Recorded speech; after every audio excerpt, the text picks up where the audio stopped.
Okay, तो आज हम पढ़ेंगे प्रोडक्शन फंक्शन के बारे में कि प्रोडक्शन फंक्शन जब बहुत सारे वेरिएबल इनपुट्स होते हैं तो कैसे बिहेव करता है। देखो जैसे कि लिखा है यहाँ पर production function with several variable inputs.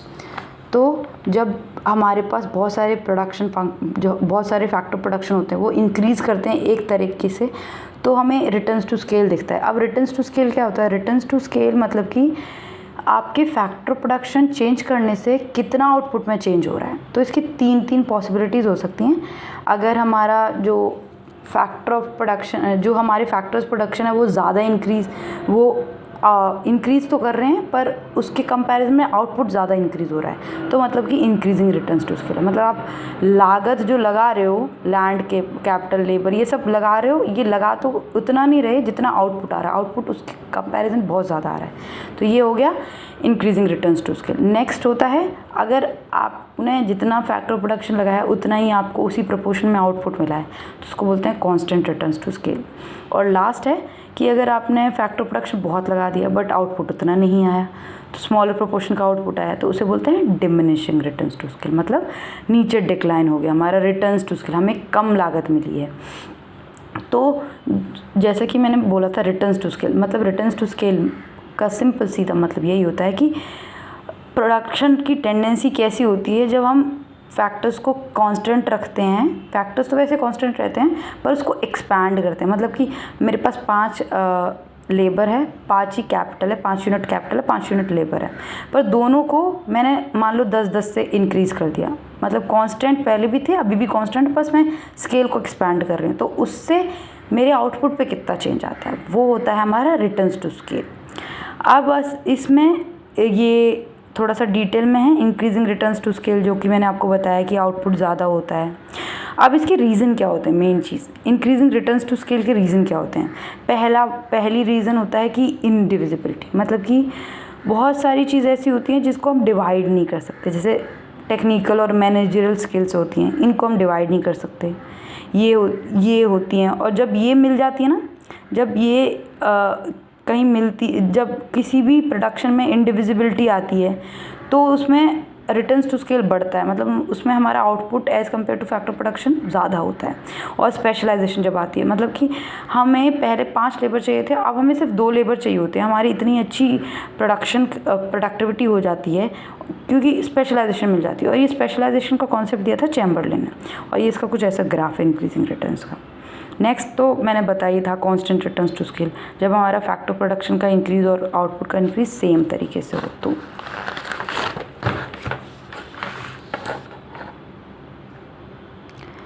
ऐसे प्रोडक्शन को हम लीनियर होमोजेनियस प्रोडक्शन फंक्शन भी बोलते हैं, या फिर homogeneous production function of degree 1 बोलते हैं। देखो डिग्री 1 मतलब कांस्टेंट रिटर्न्स, और ये उसका ग्राफ है। अब इसके रीजंस क्या है? इसके रीजंस यही होते हैं कि जब हमारे पास जो इनएफिशिएंसीज होती है ना, जब उसको हम ख़त्म कर देते हैं, जो इंडिविजिबिलिटी वगैरह जो हमने पहले बात की थी इंक्रीजिंग रिटर्न्स टू स्केल, उन सबको ख़त्म कर देते हैं, वो कम रह जाती हैं, तो हमारे पास कांस्टेंट रिटर्न्स टू स्केल आता है। मतलब कि जो हमारे फैक्टर प्रोडक्शन है वो परफेक्टली क्या है, डिविजिबल है, तब हम constant returns to scale follow करते हैं। मतलब जितना मैंने फैक्टर प्रोडक्शन डाला उतना ही मेरा रिटर्न्स मिला मुझे। और लास्ट था डिमिनिशिंग रिटर्न्स टू स्केल। अब डिमिनिशिंग रिटर्न्स टू स्केल, जैसे कि मैंने बताया, आउटपुट का प्रोपोर्शन काफ़ी स्मॉल होता है as compare to increase in amount of factor production. ये उसका ग्राफ है, और इसके रीज़न यही होते हैं कि जब हमारे पास बाकी रिसोर्स तो बहुत होते, बाकी फैक्टर प्रोडक्शन तो बहुत ज़्यादा होते हैं, लैंड लेबर कैपिटल तो बहुत हो जाता है, पर एंटरप्राइज जो होता है वो स्केर्स पड़ जाता है, वो कम पड़ जाता है, तो तब जाके हमें डिमिनिशिंग रिटर्न्स टू स्केल मिलता है। और मैनेजरियल डिफ़िकल्टी, मतलब कोई डिसीजन मैंने लिया है, मैं कंपनी की सीईओ हूँ, मैंने कोई डिसीजन लिया, तो वो नीचे आते आते तक वो डिसीजन बहुत टाइम लग जाता है, उसमें लैक ऑफ कोऑर्डिनेशन होता है। मतलब कि वो डिसीजन मेकिंग में जो टाइम लगता है उससे इनएफिशिएंसी आ जाती है हमारे प्रोडक्शन में, हमारे जो भी हमारी प्रोडक्टिविटी हो जाती है वो डाउन हो जाती है, इससे कि डिमिनिशिंग रिटर्न्स टू स्केल हो जाता है। तो ये तो थे रिटर्न्स टू स्केल। अब एक और छोटा सा कॉन्सेप्ट जल्दी देख लेते हैं, वो है इकोनॉमीज़ एंड डिसइकोनॉमीज़ ऑफ स्केल। अब जैसे कि आप टर्म देख रहे हैं इकोनॉमीज़ एंड डिसइकोनॉमीज़ ऑफ स्केल, बहुत ही सिंपल टर्म है, बहुत ही सिंपल कॉन्सेप्ट है ये। इकोनॉमीज़ मतलब जब कोई भी चीज़ इकोनॉमिक एक्टिविटी करने से आपको बेनिफिट हो रहा है तो आप उसे इकोनॉमीज़ बोलते हो। अगर कोई भी इकोनॉमिक एक्टिविटी करने से कंट्री में या इकोनॉमी में आपको लॉस हो रहा है या फिर वो आपके लिए इनएफिशिएंट है तो आप उसे डिसइकोनॉमीज़ बोलते हो। अब ये इकोनॉमिक लेवल पे होता कैसे? इस इकोनॉमीज़ और डिसइकोनॉमीज़ दोनों दो तरह की होती हैं। एक होता है इंटरनल इकोनॉमीज़ ऑफ स्केल और एक होता है एक्सटर्नल इकोनॉमीज़ ऑफ स्केल। पहले हम इंटरनल इकोनॉमीज़ ऑफ स्केल पढ़ेंगे, फिर हम एक्सटर्नल इकोनॉमीज़ ऑफ स्केल पढ़ेंगे। अब ऐसे इकोनॉमीज़ जो कि एक कोई भी फर्म है जब वो एक्सपैंड करती है, जब वो बढ़ती है तो उसके एक्सपेंशन से कितना उसको बेनिफिट मिलता है किसी एक फर्म को, वो उसकी इकोनॉमीज़ ऑफ स्केल कहलाएगा। इंटरनल इकोनॉमीज़, इंटरनल मीन्स मैं अगर प्रोडक्शन कर रही हूँ, मेरे पास पहले 5 यूनिट थी, अब मैंने 5 से 10 यूनिट कर लिए। अब उस 10 यूनिट बढ़ाने से मुझे कितना बेनिफिट मिल रहा है मुझे खुद को, मेरी खुद की कंपनी को, वो मेरा इंटरनल इकोनॉमीज़ ऑफ स्केल बताएगा। अब इंटरनल इकोनॉमीज़ ऑफ स्केल के भी 2 टाइप हैं, real internal economies of scale और pecuniary internal economies of scale. अब real internal economies of scale क्या होता है? जब हमारा जो एक्सपेंशन होता है प्रोडक्शन का वो इस तरह से होता है कि हमें रियल इंटरनल इकोनॉमीज़ कुछ फिज़िकल क्वांटिटीज़ में मिलती है। जो हमें चीज़ें मिलती हैं वो फिज़िकल क्वांटिटीज़ में मिलती है। जैसे कि हमें रॉ मटेरियल बहुत ही सस्ता मिल रहा है, लेबर हमें चीप मिल रहा है, और भी इनपुट्स हमें आसानी से मिल रहे हैं। मतलब हमारे लिए बहुत ही चीप चीज़ें मिल रही हैं। ये फिज़िकल क्वांटिटी, जब हम फिज़िकल क्वांटिटी की बात करते हैं तो हम real internal economies of scales की बात करते हैं। बट जहाँ अगर हम पेक्यूनरी इंटरनल इकोनॉमीज़ की बात करते हैं तो वहाँ होता है कि जब मेरी फर्म बड़ी हुई है तो पहले जो मैं प्रोडक्ट खरीदती थी छोटे लेवल पे खरीदती थी तो मुझे इतना डिस्काउंट कंसेशन नहीं मिलता था। पर अगर अब मैं सप्लायर से कोई भी चीज़ खरीदूंगी रॉ मटेरियल तो मैं बल्क में ख़रीद रही हूँ तो मोस्ट प्रॉब्ली केसेस ये होते हैं कि वो हमें कंसेशन दे देते हैं जब हम कोई भी चीज़ बल्क में परचेज़ करते हैं। तो अब जो हमने real internal economies of scale पढ़ा उसके 4 टाइप होते हैं। एक होता है प्रोडक्शन इकोनॉमीज़, जो कि प्रोडक्शन करने में, प्रोडक्शन जब करते हैं तो काम आता है। फिर सेलिंग और मार्केटिंग इकोनॉमीज़, फिर मैनेजरल इकोनॉमीज़ और economies in transport and storage. ये सारे होते हैं। ये इतने डिटेल में जाने की ज़रूरत नहीं है, बट जैसे इनका नाम है ना, प्रोडक्शन इकोनॉमीज़, प्रोडक्शन में जो हमें फ़ायदा होता है। सेलिंग, जब मार्केटिंग करते हैं उसमें जब हमारा कॉस्ट कटता है। मैनेजरल इकोनॉमिक्स, जब हम चीज़ों को बिज़नेस लेवल पे देखते हैं, बिज़नेस यूनिट्स में फ़र्क पड़ता है तो मैनेजरल इकोनॉमिक्स का पार्ट आता है, वहाँ इंटरनल इकोनॉमीज़ होती है। और जब हम ट्रांसपोर्ट और स्टोरेज का कॉस्ट वगैरह देखते हैं तो जब वहाँ पर हमें फ़ायदा होता है तो उसको हम इंटरनल इकोनॉमीज़ में कंसिडर करते हैं। और पेक्यूनर इंटरनल इकोनॉमिक्स की बात करें तो मोस्टली ये क्या होता है, एक तरह से बहुत ही सब्जेक्टिव चीज़ है। कोई भी कंपनी है, बड़ी कंपनी है, जैसे टाटा ले लो आप, उसकी गुडविल बहुत है मार्केट में। अब उसकी गुडविल होने के कारण उसको लोन्स आराम से मिल जाते हैं बैंक से, तो ये उसका एक तरह से pecuniary internal economies of scale हो गया। और जो कि मैंने बताया था, डिस्काउंट और कंसेशन भी होते हैं जो ट्रांसपोर्ट कंपनीज़ देती हैं लार्ज कार्गोज़ के लिए।